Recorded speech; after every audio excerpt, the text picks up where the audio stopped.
여러분 안녕하십니까? 7월 9일 월요일 뉴스투데이 강원입니다. 강원 지역 기업 경기가 좀처럼 회복될 기미를 보이지 않고 있습니다.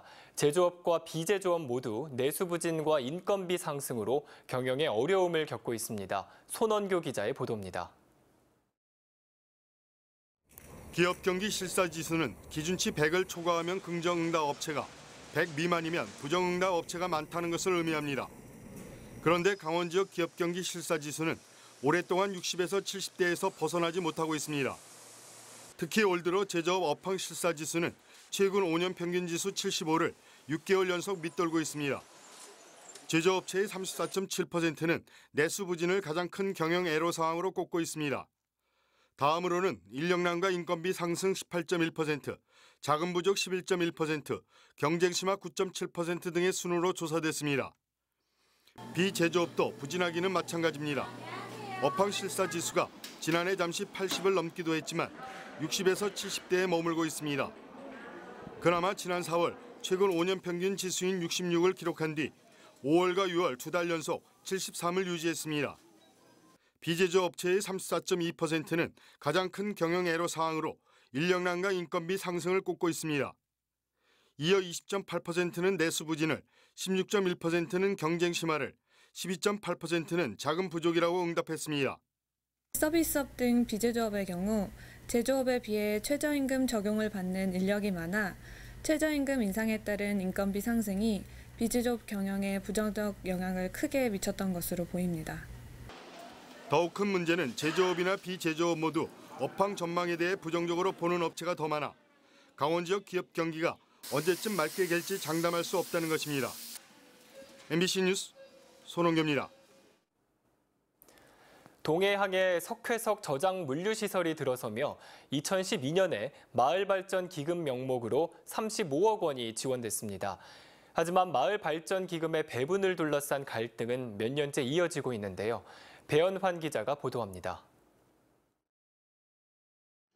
동해항을 통해 수송하는 제철용 석회석을 저장하고 출하하는 물류시설입니다. 조성 과정에서 분진과 소음 피해 등이 우려된다는 주민들의 민원이 발생하자 2012년 운영업체에서 마을발전기금 명목으로 35억 원을 기탁했습니다. 기금 운영을 맡은 송정주민발전협의회는 2013년부터 세대별로 분기에 10만 원씩 생활지원금을 지급하고 있습니다. 하지만 지급 대상자 선정을 두고 갈등이 계속되고 있습니다. 주민생활지원금 지급을 둘러싼 갈등이 소송으로까지 번진 상태입니다. 지원금을 못 받은 주민들은 협의회가 정당한 사유 없이 제외시키고 있다며 반발하고 있습니다. 최근에는 민사소송을 제기해 생활지원금을 지급하라는 판결까지 받았습니다. 이분들은 자기들의 어떤 자의적으로 동민화합과 지역발전을 고사하고 오히려 그 분열과 갈등을 조작해서 자기들이 어떤 말을 안 듣든가 뭐 이런 부분들에서 안 주는 것은 송정주민발전협의회 측은 거주 여부와 총회를 거쳐 만든 내규를 적용해 대상자를 결정했다고 설명했습니다. 내규를 인정하지 않은 판결에 대한 불만도 표시했습니다. 소송을 하고 이렇게 돼서 결국은 이제 그 국법으로 이제 다뤄지는 식으로 내규는 아무런 그 이제 효력이 없다라고 이제 이렇게 하니까 우린 이 일을 앞으로 더 이상 할 수가 없죠. 돈 지급도 이제 중단시켜야 되었고 여러 가지 문제로. 양측 모두 팽팽하게 맞서고 있어 지원금 지급을 둘러싼 갈등은 오래 갈 것으로 예상됩니다. MBC 뉴스 배연환입니다. 강릉시의 한 전통 숯가마에서 나오는 연기 때문에 주민들이 고통을 호소하고 있습니다. 3년 전부터 소규모 전통 숯가마에 대한 정부의 대기오염 배출 기준이 완화됐는데 주민들은 근본적인 대책을 요구하고 있습니다. 김형호 기자가 취재했습니다. 강릉시 옥계면의 깊은 산속에 자리 잡은 전통 숯가마 공장입니다. 계곡 전체가 하얀 연기로 뒤덮였고 나무 타는 냄새가 진동합니다. 매일 쉴 새 없이 7개의 굴뚝에서 나오는 연기 때문에 주민들은 불편을 호소하고 있습니다. 저녁부터 새벽 한 7시 반까지는 아주 그 냄새하고 연기 때문에 그 아침 농사를 지을 수가 없습니다. 감기 걸려도 뭐 오랫동안 낫지도 않고. 숯공장 반경 2.5km 안에 20여 가구가 거주하고 있고 농경지도 적지 않습니다.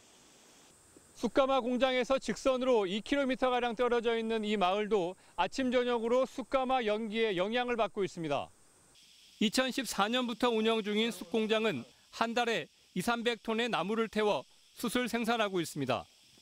지난 2015년부터 전통 숯가마의 대기 오염 배출 기준이 완화되면서 이 공장은 집진 시설을 의무적으로 설치할 필요가 없습니다.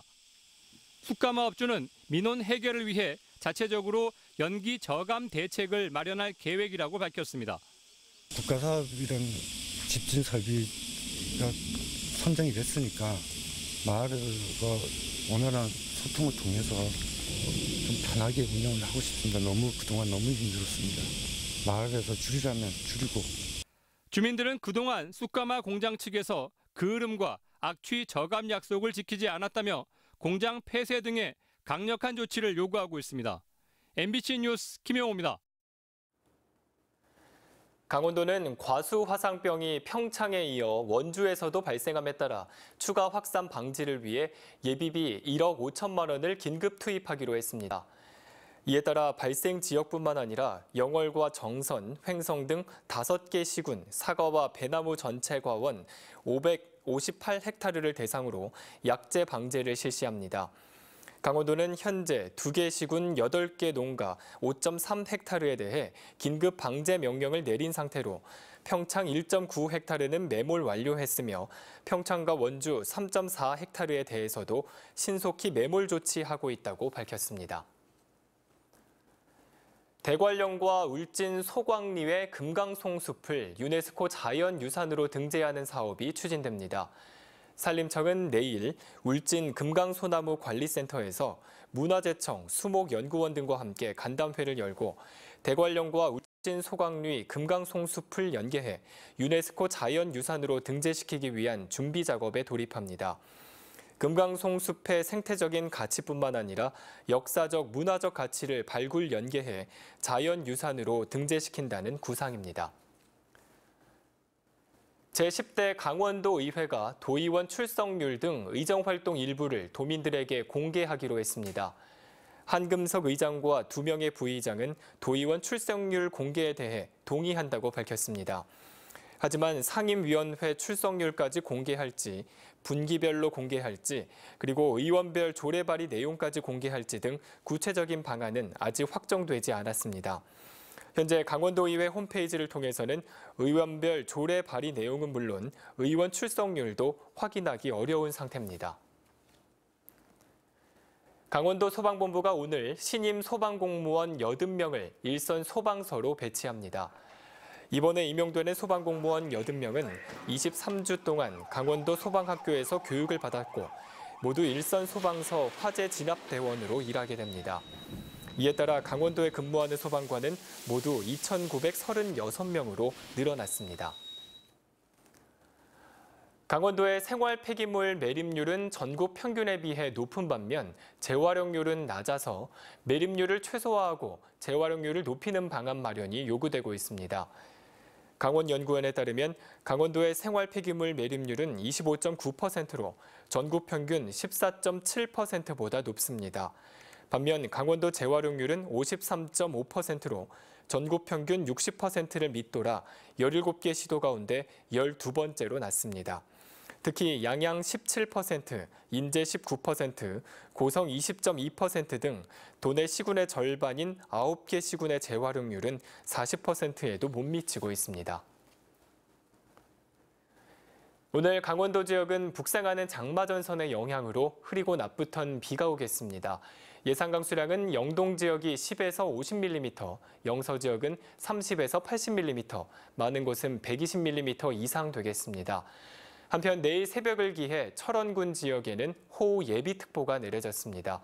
그럼 자세한 오늘의 날씨와 행사를 안내해드립니다.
강원도 내 농수산식품 수출이 일본과 중국에 편중돼 판로 다변화가 필요한 것으로 분석됩니다. 지난해 도내 농수산식품 수출액을 보면 일본 수출액이 1억 달러를 넘어 가장 많았고 중국 수출액은 5천만 달러, 미국 수출액은 2,500만 달러였습니다. 강원도는 오는 11일까지 호주 시드니 등 4개 도시에서 현지 홍보 특판전을 진행하는 등 판로 다변화를 위해 호주 등 오세아니아 시장을 공략하고 있습니다. 지난해 11월 이후 축소세가 이어졌던 강원 지역 금융기관 가계대출 증가폭이 지난 4월에는 크게 확대됐습니다. 한국은행 강원본부에 따르면 강원 지역 금융기관 가계대출 증가액은 지난해 11월 3,002억 원에서 올해 3월에는 480억 원으로 4개월 연속 축소됐습니다. 하지만 지난 4월 증가액은 2,356억 원으로 3월에 비해 5배 가까이 확대됐습니다.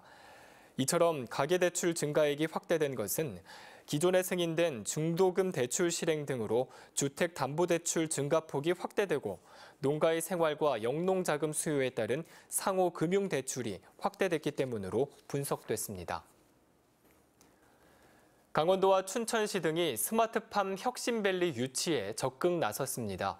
강원도와 춘천시는 수열에너지 융복합 클러스터 내에 스마트팜 혁신밸리로 조성하기로 하고 국내 유수대학과 연구기관, 기업 등과 업무 협약을 체결했으며 30여 기업으로부터 참여 의향서를 받아 유치에 적극 나섰습니다.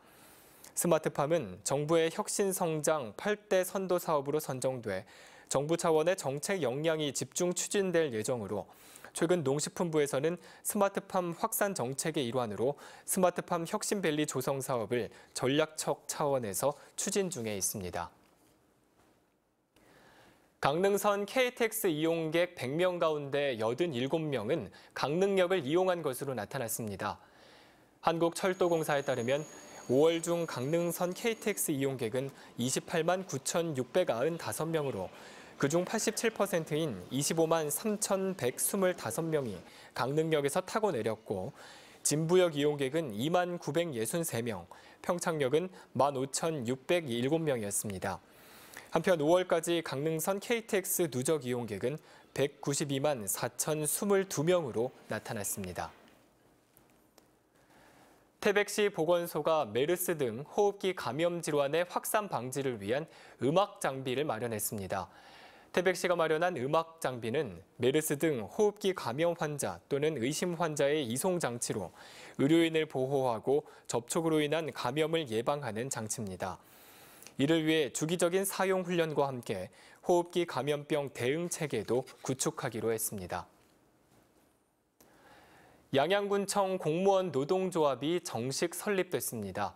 양양군청 공무원 노조에 따르면 최근 중부지방 고용노동청 강릉지청으로부터 노동조합 설립 신고증이 교부됐고 현재 일반직 공무원 196명이 조합원으로 가입됐습니다.